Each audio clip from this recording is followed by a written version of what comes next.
అంతర్జాతీయ మహిళా దినోత్సవం సందర్భంగా సర్కారుకు వ్యతిరేకంగా తెలంగాణ మహిళలకు సంఘీభావంగా దీక్షకు దిగిన వైఎస్ షర్మిలను పోలీసులు అరెస్ట్ చేశారు. రాష్ట్రంలో మహిళల పట్ల జరుగుతున్న అఘాయిత్యాలకు నిరసనగా ట్యాంక్ బండ్పై ఆమె మౌన దీక్ష చేపట్టారు. అయితే దీక్షను పోలీసులు భగ్నం చేసి ఆమెను బొల్లారం పోలీస్ స్టేషన్కు తరలించారు. అంతకుముందు రాణి రుద్రమాదేవి విగ్రహానికి పూలమాలలు వేసి నివాళులర్పించిన దీక్షకు ప్రయత్నించారు. ఈ సందర్భంగా ఆమె కల్వకుంట్ల కుటుంబంపై తీవ్ర విమర్శలు చేశారు.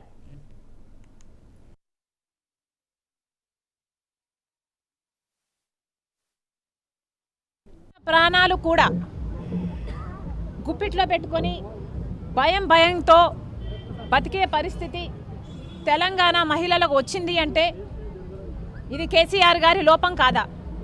ఇది కేసీఆర్ గారి సర్కార్ వైఫల్యం కాదా? గొప్పగా చెప్పుకుంటున్నారే తెలంగాణ రాష్ట్రంలో మహిళలకు ఉన్నంత భద్రత ఇంకా ఎక్కడా లేదు, మహిళలకు ఇచ్చే భద్రతలో మేము నెంబర్ 1 అని చెప్పుకుంటున్నారు. షీ టీంలు అద్భుతంగా పనిచేస్తున్నాయని చెప్పుకుంటున్నారు. లక్షల కొద్ది సీసీటీవీలు ఉన్నాయి, సీసీ కెమెరాలు ఉన్నాయంటున్నారు.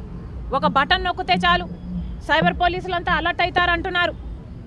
ఇలా ఎన్నో చెప్తున్నారు కానీ 20 అంతస్తుల పోలీసు కంట్రోల్ రూమ్ మెడలు కట్టుకుంటున్నారు. ఇలా ఎన్నో వాటికి డబ్బు ఖర్చులు పెడుతున్నారు కానీ ఎన్నో చెప్తున్నారు కానీ వాస్తవానికి వస్తే మాత్రం జాతీయ రిపోర్ట్లైనా లేక సోషల్ ప్రోగ్రెస్ ఇండెక్స్ అయినా ఇలా ఏ రిపోర్టు చూసినా కూడా మహిళల మీద జరిగే అత్యాచారాలలో తెలంగాణ రాష్ట్రం దక్షిణ భారతంలోనే నంబర్ 1 స్థానంలో ఉంది అని మళ్ళీ చెబుతున్నారు.